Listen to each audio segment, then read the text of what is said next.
여야 의원들의 뜨거운 정치 토론 여의도 펀치 시간입니다. 오늘은 박성중 국민의힘 의원, 기동민 더불어민주당 의원과 함께하도록 하겠습니다. 어서 오세요. 네, 안녕하세요. 안녕하십니까. 오늘의 첫 번째 여의도 펀치 주제어부터 보고 오겠습니다. 보여주세요.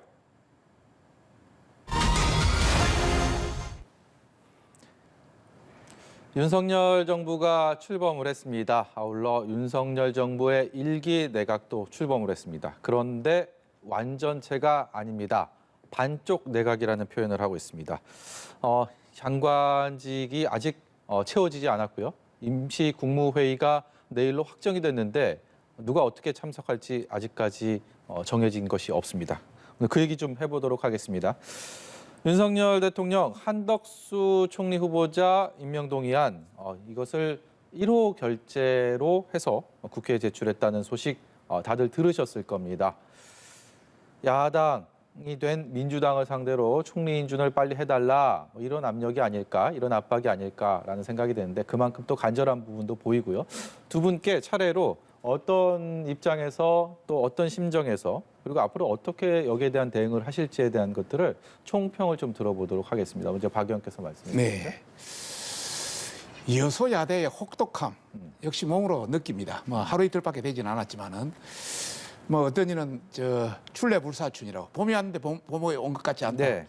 여당이 됐는데 여당 같지 않다. 뭐 이런 말씀을 드리고 싶고요. 지금 현재 경제라든지 안보 상황이 상당히 심각하거든요. 세계 경제를 보면 미국이 지금 최근에 빅스텝이라서 0.5% 금리를 올렸습니다. 그래서 긴축 경제로 들어가 세계 경제가 상당히 어려워지고 있고 대한민국 경제도 예를 들어서 고물가, 고금리, 고환율 3고에다가 지난 문재인 정부에 굉장히 많은 빚이 져가지고 부채가 돼서 재정 건전성도 위협받고 있거든요. 네. 그래서 굉장히 팽창 재정도 굉장히 어렵습니다. 이런 상황에서 또 안보 같은 경우에 북한 김정은이 핵을 공격할 수 있다 이런 이야기, 또 미사일 발사라든지 최근에는 어떤 이런 실험 이런 문제까지가 핵실험 징후가 있다라는 징후가 있다고 이야기 보도들이 나오고 있죠. 예. 그런 관점에서 야당의 협조가 진짜 필수적이거든요. 그런데 야당이 잘 협조를 안 해주고 해서 저희들이 상당히 애를 타고 있다. 좀 적극적인 차원에서 협조 좀 해달라 이런 말씀을 드리고 싶네요. 예. 협조를 해달라고 이 자리에서 읍소를 하십니다. 왜 보고 계십니까? 시청자들께서 전 모습을 읍소라고 보시겠습니까? 전라도 말로 얼척이 없다고 하죠. 얼척이 없다고 봐요. 왜냐하면 그래 170석의 책임 야당입니다. 절대적인 협조가 준비가 되어 있고 의향이 있습니다. 명분이 필요합니다. 대통령 어제 취임사 16분 동안 하셨습니다. 그 내용 속에 통합과 협치, 다양성에 기반한 조화 단 한마디도 없었습니다. 지적이 일어나니까 너무나 당연해서 그렇다. 그러면 자유는 너무나 당연하지 않아서 국민들이 받아들이지 않는 개념이라서 35번을 말씀을 주셨습니까? 그건 비겁한 변명이라고 생각하는 거죠. 그러니까 통합과 협치라고 하는 것은 야당의 몫이 아닙니다.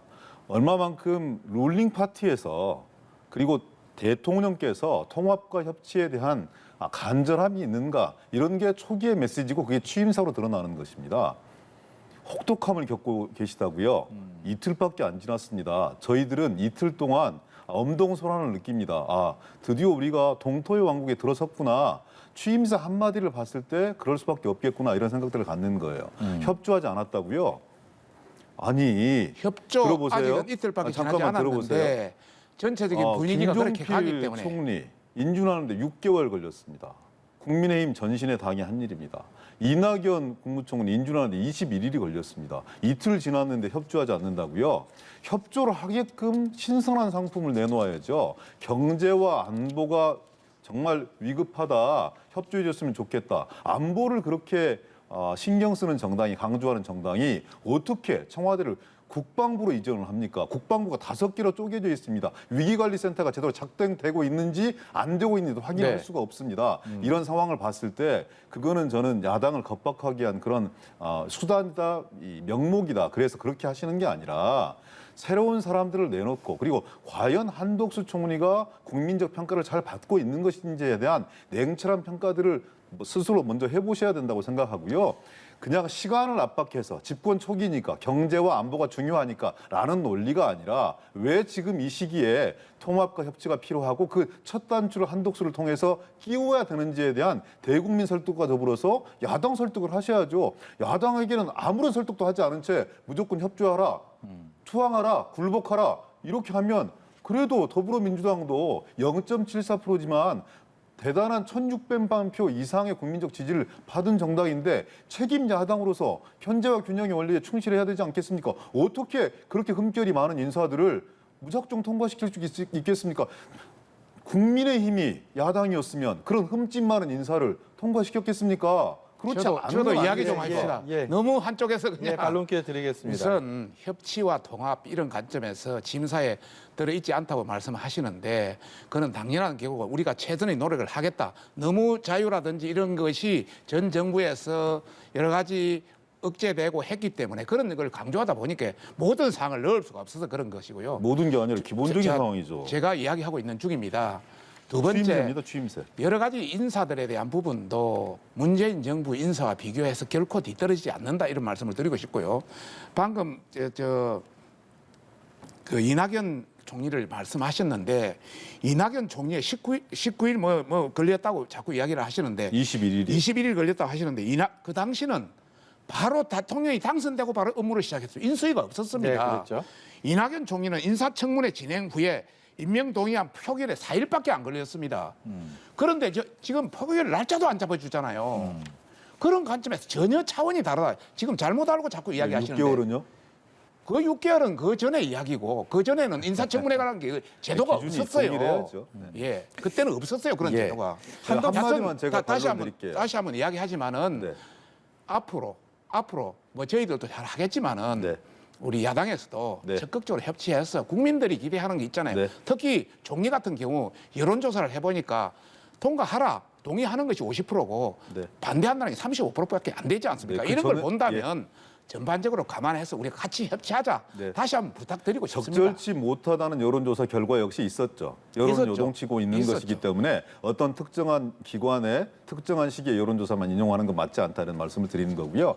문재인 정부보다 훨씬 유능한 사람들을 선보인 것이다. 이런 비교는 적절치 않다고 생각합니다. 훨씬 유능하다 안 했고요. 문재인 지금은 새로운 정부의 시대예요. 장관보다는 그리고 훨씬- 능력에 기반한 일할 수 있는 가장 유능한 사람을 인선했다고 말씀을 주셨는데 과연 한동훈 후보자를, 정호영 후보자를, 그리고 이상민 후보자를 이런 이 정말 흠결이 많은 사람. 시대는 국민들은 21세기를 살아가고 있는데 20세기의 마인드에 머물러 있는 분들, 과거의 관료적 행태를 벗지 못하고 있는 분들, 과거의 기득권적 행태와 습성을 벗지 못하고 있는 분들, 이런 분들이 초기 윤석열 정부의 내각의 주요한 인물이라고 얘기하기에는 우리 대한민국 국격을 너무나 무시하는 겁니다. 인재풀을 너무나 협소하게 쓰는 것이죠. 그래 그건 가당치 않다는 말씀을 드리는 거고 지금이라도 늦지 않았으니 총리 후보자를 포함해서 제가 금방 거론했던 이렇게 낙마 사유가 분명한 분들에 대해서는 임명을 제고하시고 국민들께 설득하시고 야당과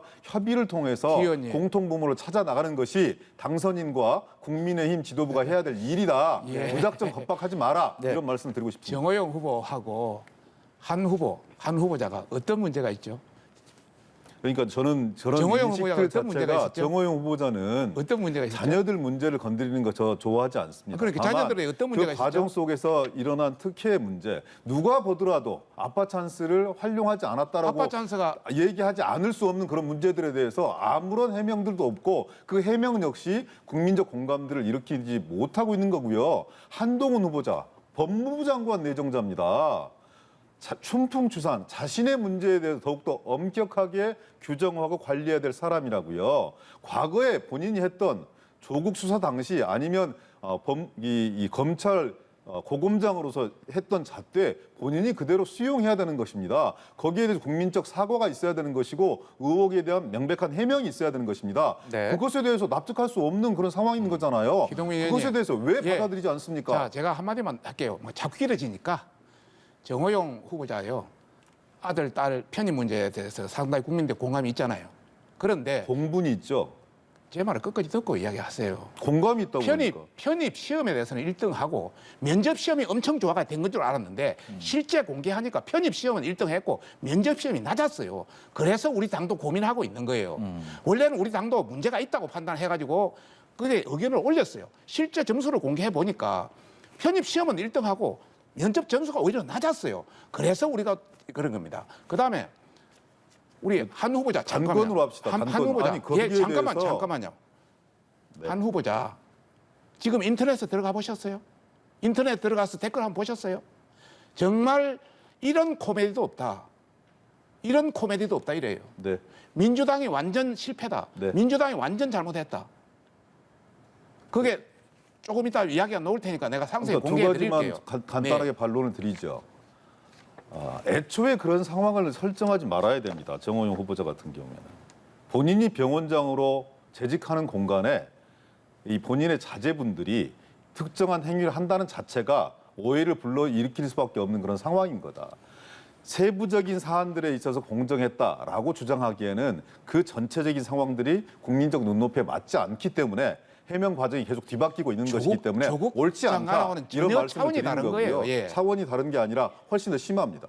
두 훨씬 번째, 안심해요. 한동훈 후보자. 준비 과정 속에서 민주당 의원들의 실수가 있었습니다. 준비 부족이 있었고 의혹에 대한 과잉이 있었습니다. 그렇지만 그것이 한동훈 후보자가 가지고 있는 흠결을 사해주는 건 아닙니다. 그것이 면죄부가 될 수는 없는 거예요. 공공연하게 검찰에 대항하면 삼족을 멸할 수 있다는, 검찰에 대항했기 때문에 이렇게 할 수밖에, 수사력을 집중할 수밖에 없었다는 이런 뉘앙스가 얼마나 두렵고 무섭습니까? 한동훈 후보자가 검찰 법적 수사에 배제 기소가 요건이 되어야 뭐가 되든지 해당이 됩니까? 잠깐만 기다려 보세요. 검찰 수사를 받으면 자기의 정당한 방어권을 행사하기 위해서, 박성준 의원님도 마찬가지 아니었습니까? 행사하기 위해서 모든 반론의 근거들을 대고 총동원할 수밖에 없는 게 피의자, 조사받는 사람의 입장이라고요. 그런데 조직적으로 저항하고 여론들을 동원하고 프레임을 씌웠기 때문에 그냥 묵고할 수 없었다. 수사력을 집중할 수밖에 없었다. 얼마나 무서운 검찰 지상주의자입니까? 그러면 일반 국민들은 하물며 권력의 주변머리에 있었던 사람들이 늘 그렇게 대할지인데 일반 서민들이 부당한 피해를 받아서 검찰에 기소가 되었을 때 자기 방어권을 행사하는 것조차 참 용납하지 답답하십니다. 못하겠다고 하는 그런 논리를 가진 사람이 어떻게 법무부 장관 후보자가 될 수가 있어요? 참 그게 답답하십니다. 윤석열 정부가 생각하는 공정이고 상식입니까? 자기 업무에 말이 최선을 안 되는 거잖아요. 자기 업무에 최선을 다한 그게 무슨 입장에서 자기 업무에 이야기를 최선을 한 다하는 것이죠. 겁니까? 자, 다른 거 검찰의 진행하십시오. 임무에 최선을 예, 예. 다하는 거고 아이고, 참. 검사의 임무에 최선을 다하는 거고 검찰 조직을 보호하기 위해서라면 국민의 기본권은 아랑곳하지 않겠다는 정말 방향무도한 태도 아닙니까? 제가 좀 개입하겠습니다. 저도 좀 말 좀 하겠습니다. 지금 정호영 후보자와 한동훈 후보자에 대한 얘기를 하면서 두 분의 이 견해차를 시청자 여러분께서도 보셨을 겁니다. 당장 내일입니다. 내일 임시국무회의에 정족수를 채우는 과정에서 정호영 후보자, 한동훈 후보자를 윤석열 대통령이 임명할 가능성이 현재로서 굉장히 높은 상황입니다. 만약에 임명이 된다면 여야 관계는, 그리고 국회 인준이 필요한 한덕수 총리 후보자에 대한 인준 표결 문제는 또 어떻게 될지, 연계를 시키는 것은 아니다라고 하면서도 어쩔 수 없이 정치공학적으로 연계가 될 수밖에 없을 것 같다라는 그 중론 속에 그 부분에 대한 전망을 좀 듣도록 하겠습니다. 먼저 박성중 의원님이요. 네네네. 임명을 할 것으로 보시죠? 지금 현재 내일 국무회의가 열리려면은 15명이 최소한 돼야 됩니다. 국무위원들이. 지금 7명이 이제 임명됐으니까 8명이 모자리지 않습니까? 지금 현재 그 청문회가 끝난 사람이 한 7명 정도 되기 때문에 그 중에 뭐 일부는 될 수밖에 없을 것 같고요. 예. 그리고 나머지는 뭐 불편한 동거지만은 현 정부에서 임명한 분들이 같이 들어가서 15명이 돼야 전체적인 추경안이 통과되기 때문에 내일은 뭐 중요한 것이 추경안을 통과시키는 네. 문제거든요. 여러 가지 어떤 코로나에 대한 뭐 중소소 상봉이라든지 손실보상금을, 관련해서 예. 34조 플러스 알파 해가지고 네. 최소한 600만 원 어느 정도 그분들한테 어느 정도 보상이 될 수 있는 그런 중요한 회의이기 때문에 반드시 15명이 돼야 됩니다. 그런 차원에서 되고요. 저희들이 이제 문제를 삼는 것은 종리에 대한 부분입니다. 종리가 법적으로 인사청문회가 끝나면 3일 이내에 예. 청문 보고서를 채택하게 돼 있습니다. 그런데 청문 보고서 3일 5월 3일 날 끝났는데 아직도 청문 보고서를 채택하지 않고 있거든요. 그리고 날짜를 정해줘야죠. 뭐 아까 이낙연 총리를 이야기하는데 이낙연 총리는 저희들이 청문 끝나고 4일 만에 네. 다 날짜를 그것도 날짜 안 지켰네요. 아니죠. 4일에 표기를 했습니다. 날짜를 줘서. 그런데 날짜조차 지금 지정을 안 해주거든요. 네. 그래서 저희들이 굉장히 마음속으로 좀 뭐 어차피 우리가 여소야대기 때문에 우리가 읍수할 수밖에 없습니다. 그래서 협조해 달라. 총리하고 장관은 별개 아니냐. 총리를 장관하고 자꾸 한동훈이나 뭐 딴 사람하고 정호영하고 연계시킨다면 자기들은 말로는 연계 안 시킨다 하지만 실제는 또 연계시키고 있거든요. 그런 차원에서 뭐 우리로서는 읍수할 수밖에 없다 이런 말씀을 드리고 싶어요. 선택적 찬반의 가능성도 현 상황에서 있을까요? 뭐 전혀 읍소로 느껴지지 않고 겁박으로 들려서 겁박한 거 그 얘기는 아니거든요. 좀 이렇게 받아들이기가 어렵고요. 예. 선택적인 것이 아니라 총리는 총리고 문제가 많은 장관 내정자들은 장관 내정자들도 처리를 하는 겁니다. 두 개를 연계하는 게 아닙니다. 한덕수 총리 후보자에 대해서는 이미 우리 인사청문팀 의원들 사이에서 부적격 판단들이 내려졌고 예. 과거에 뭐 노무현 정부 내에서 과거에 김대중 정부 내에서 무엇을 했다 이런 게 고려의 사유는 되겠지만 그것이 결정적인 국민 통합의 근거가 될 수는 없는 문제입니다. 김현장이라는 곳에서 4년 동안 몇 년 동안 회의 4번 하고 뭐 한 20억 정도 받았다. 무역협회에서 그랬다. 과연 돈과 명예 권력 이걸 한꺼번에 조치려고 하는 것이 타당한 일인 것인지 그리고 본인이 또 다시 이런 국가적 중책에 대한 그런 의지와 희망이 있었다면 본인 관리를 그런 식으로 하면 안 됩니다. 그 이외에 여러 가지 문제들을 봤을 때 정당하지 못했다. 국민적 소명이 이루어지지 않았다. 그래서 부적격 판단을 내려놓은 것이고요. 내일 의총을 통해서 최종 당의 방침을 정하겠지만 저는 당의 명칭으로 협치가 중요하기 때문에 그리고 내각 구성에 협조해야 되기 때문에 한덕수 총리 인준 표결을 찬성해야 된다. 이런 당론을 채택할 가능성은 1% 미만이다. 저는 이렇게 생각합니다. 의원들의 자율적인 자유결정을 하면 되지 이런 않습니까? 부분들을 존중하지 않을 수 없는 것이고요. 저 역시 명확하게 반대 표결할 겁니다. 그 말씀인즉슨 당론이 그렇게 채택될 수도 없겠지만 저는 명확하게 반대 내일 표결할 겁니다. 의원총회를 하게 되면 기동민 의원 같은 분들이 민주당의 다수일 경우 한덕수 총리에 대한 인준 표결안은 본회의를 한다 하더라도 부결될 가능성이 저는 그럴 공산이 높다. 훨씬 더 커 보이는 거고요.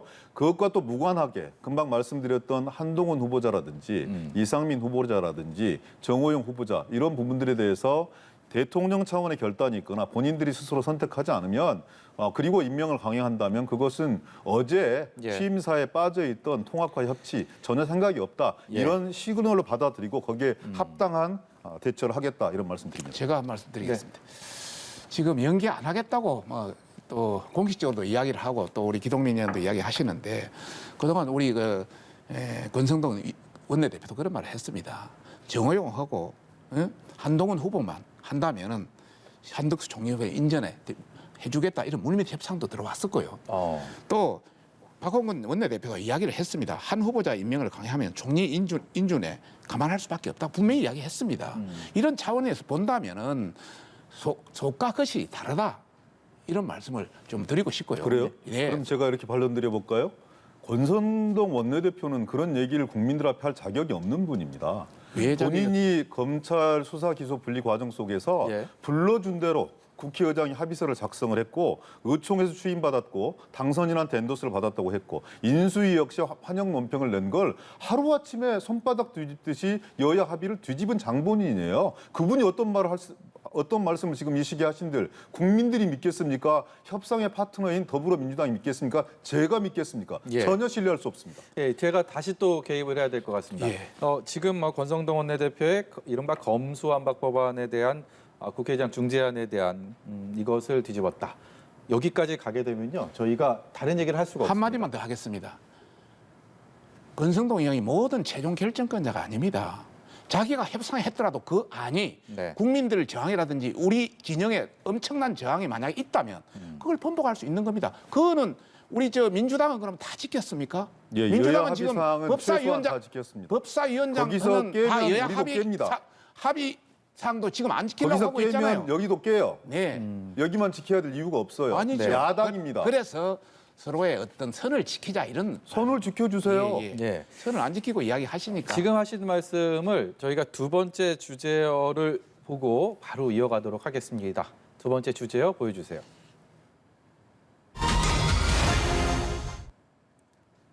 예, 모든 게 이 여소야대에서 비롯되고 있는 상황입니다. 하반기의 원구성, 두 분 마지막에 말씀 중에 얘기가 나왔던 법사위원장, 이 법사위원장에 대한 입장차가 첨예합니다. 다소 뭐 이 부분에 대해서 예상하지 못했던 논쟁이었는데 이게 첨예한 논쟁거리가 됐고 또 검찰개혁의 이 입법을 보완하기 위한 사개특위 역시도 이 여소야대 국면과 정확히 맞물려 있는 상황입니다. 먼저 이 법사위원장에 대한 하반기 원구성의 핵심으로 꼽히고 있습니다. 민주당의 입장, 국민의힘의 입장 차례로 좀 들어볼 텐데요. 이 부분은 국민의힘 입장을 먼저 들어야 될 것 같습니다. 예. 민주당과 저희 당이 작년 7월에 후반기 법사위원장을 저희 국민의힘이 갖기로 합의를 했습니다. 그런데 최근에 여러 가지 어떤 검수완박의 후속 어떤 조치라든지 또 새 정부의 견제 이런 차원에서 법사위원장 못 내놓겠다 지금 약속을 파기하는 겁니다. 합의를. 그런 차원이고 통상적으로 우리가 관례적으로 보면 국회의장은 여당이 가지고 법사위원장은 야당이 가져서 서로 견제 균형을 이루어왔습니다. 그런데 지난번 170, 180석의 거대 여당이 됐다고 해가지고 한꺼번에 다 가져갔거든요. 그래서 이제 어느 정도 합의까지 된 사항을 지금 엎으려고 하는 것이고요. 네. 정 그렇다면 법사위원장을 못 내놓겠다면 국회의장이라도 내놔야 될 거 아닙니까? 진짜 해도 이건 너무하다. 예. 이런 말씀을 드리고 싶습니다. 네, 법사위원장 약속 안 지킨다라고 국민의힘에서는 계속 그 얘기를 하고 있는데요. 거기에 대한 반론을 좀 듣고 실수를 금할 수 없죠. 약속을 하나라도 지키는 분들이 저런 얘기를 하면 참.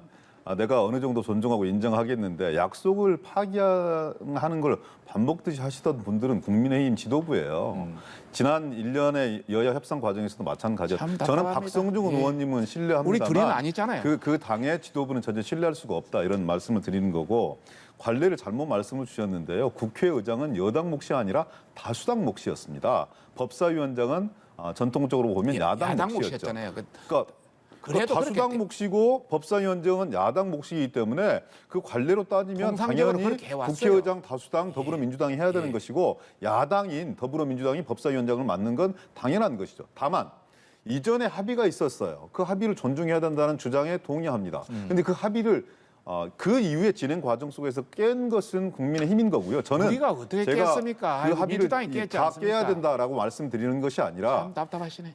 이제 검찰의 수사권 조정 과정과 그리고 기소 수사 분리, 중수청 설치, 사법개혁특위 설치, 운영 이거 관련해서 다 연결된 문제입니다. 그런 문제와 더불어서 지금은 서로가 이 서로의 약속을 파기한 이런 원천적인 책임이 양자의 공이 있기 때문에 그런 원 구성 과정과 금방 말씀드렸던 사개특위 구성, 중수청 설치, 법사위원장, 국회의장을 포함한 원 구성 이런 부분을 패키지로 같이 협상해야 된다 이렇게 생각합니다. 네, 협상을 해야 된다. 뭐 다 가져가겠다라는 입장은 아니고 협상의 여지가 있고 협상을 해야 된다라고 마무리를 네, 저는 해주셨는데요. 개인적으로 의견은 그렇습니다. 지금 민주당은 그렇습니다. 국회법에 따른 원칙과 절차를 밟아 나갈 수밖에 없다. 그것이 그 말입니다.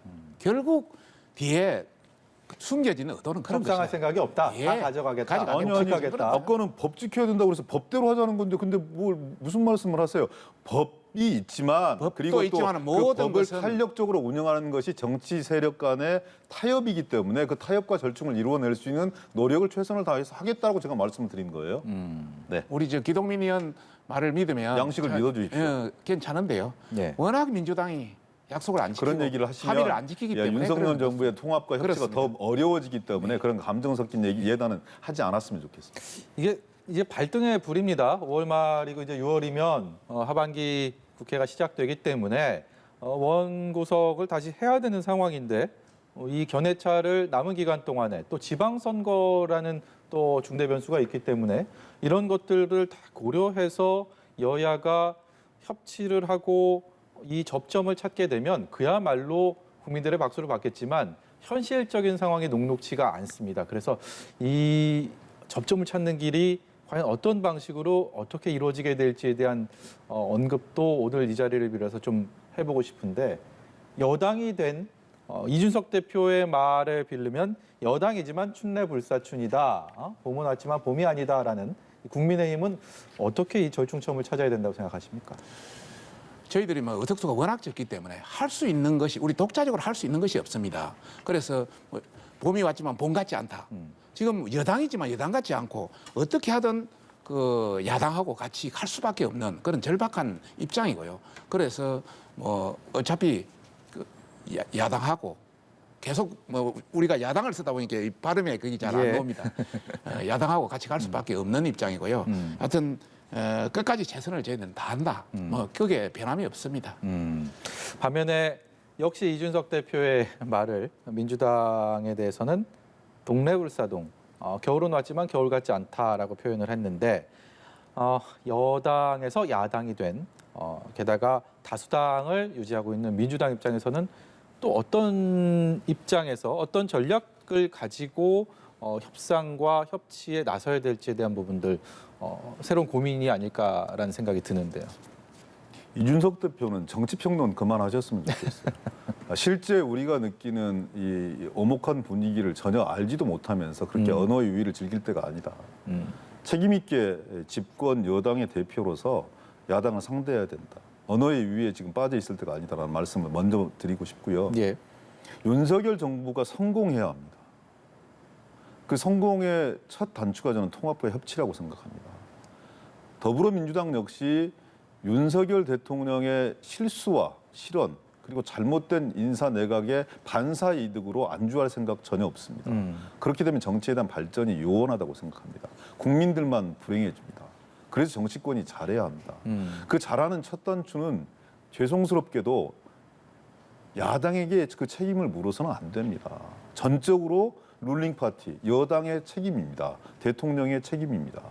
야당이 국민적 뜻을 명분으로 대통령의 의지를 명분으로 뭔가 타협할 수 있는 명분들을 제공할 수 있는 사람들은 대통령과 집권 여당 국민의 힘입니다. 겁박하지 마십시오. 겁박한 적 없습니다. 경제와 안보가 이렇게 도와줄 것은 중요한데 도와주고 왜 협치할 발목을 것은 잡느냐? 협치하자. 너무 만약에 작은 것까지 이렇게 물고 늘어져서 경제와 그쪽에서는 전쟁까지 안보가 선포했잖아요. 중요해서 예. 정말 발목을 잡는 것이 아니라 국민들이 판단하기에 도저히 용납할 수 없는 이런 인사 행태라면 그리고 인사라면 그리고 그 인사 그것을 명분으로 경제와 안보 시급함을 명분으로 밀어붙인다면 국민들과 함께라면 발목을 잡는 것이 아니라 몸통이라도 잡을 준비가 되어 있습니다. 그것이 책임 야당의 견제와 균형 원리에 충실한 우리의 본분이라고 생각합니다. 그런 일들이 일어나지 않도록 만들어주는 것은 전적으로 윤석열 대통령과 국민의힘의 의지에 달려 있다. 호응할 준비가 너무나 되어 있다. 네. 그 명분을 주시라 이런 말씀드립니다. 알겠습니다. 진짜 문제가 있는 인물이라면 그거는 국민적 수준에서 판단해서 저희들도 당연히 해야죠. 그러나 크게 문제가 없는 인물이라면 첫 초기 내각이고 하기 때문에 또 경제라든지 안보가 위중한 상황이니까 협치를 해서 정말 우리 정부가 잘 돼야 민주당도 다음에 가능성이 있지 않습니까? 발목만 잡았으면 민주당이 가능성이 없거든요. 이것은 국민들이 더 잘한다. 지금 각종 여론조사를 보면은 민주당이 저희 당보다 12%나 떨어지고 있는 이유는 뭐겠습니까? 이런 관점에서 저희들이 뭐 크게 그걸 강조하지는 않겠습니다. 다만 끝까지 좀 새 정부가 잘 될 수 있도록 협치를 해달라. 저희들은 그걸 최대한 이야기하고 싶습니다. 예. 협치의 대상이 우리인 거고요. 협치의 주체는 명백하게 첫 번째는 국민의힘과 맞습니다. 대통령입니다. 네. 발목 잡았다. 이틀 지났는데 발목을 잡았으면 얼마나 잡았겠습니까? 국민들과 함께하는 일이라면 발목 아니 몸통도 잡을 준비가 되어 있다. 다만 국민적 공감과 명분들을 서로 여야가 상의하고 타협해서 만들어낼 수 있다면 국민들에게 어떤 욕짓거리를 듣는다 하더라도 지지자들에게 어떤 비판을 듣는다 하더라도 전폭적으로 협조할 용의가 있다. 그 마음을 헤아려 달라. 그래서 함께 고민하자. 이런 말씀을 정말 드리는 거고요. 저는 문재인 대통령이라고 좋아서 첫날 여야 대표들에게 전화드리고 찾아갔겠습니까? 국회를 그만큼 존중하겠다는 뜻이었거든요. 근데 어느 국회 일방을 존중했습니까? 대표하는 전체를 말씀드리는 게 예. 아닙니다. 집권 초기니까 초기를 말씀드리는 예. 거고요. 어떤 세력 일방을 대표하는 그런 부분의 대통령이 아니라 국민 모두의 대통령이 되시기를 진심으로 희망합니다. 네. 알겠습니다. 그것도 충분히 전하겠고요. 끝까지 말씀을 안 드리려 했는데 전 정부들 보면은 대부분 다 총리와 그 개각들이 초기 내각이 보통 하루에서 4일 정도 걸렸습니다. 네. 특별히 뭐 이낙연 같은 경우는 같이 됐기 때문에 좀 그런 상황이 있고요. 그런 걸 관점을 충분히 고려해서 네. 적극적으로 협조해 주시기 바랍니다. 알겠습니다. 내일 임시국무회의가 어떤 참석자들에 의해서 또 시작이 될지 그리고 민주당의 내일 의원총회 결과가 어떻게 될지 그런 것들이 대단히 큰 여야 간의 손을 잡느냐 등을 돌리느냐 변수가 될 것 같은데 그 결과가 나온 뒤에 두 분과는 다시 한번 토론을 해보고 싶습니다. 오늘 말씀은 여기까지 듣도록 하겠습니다. 지금까지 국민의힘 박성중 의원, 더불어민주당의 기동민 의원이었습니다. 고맙습니다. 네, 고맙습니다.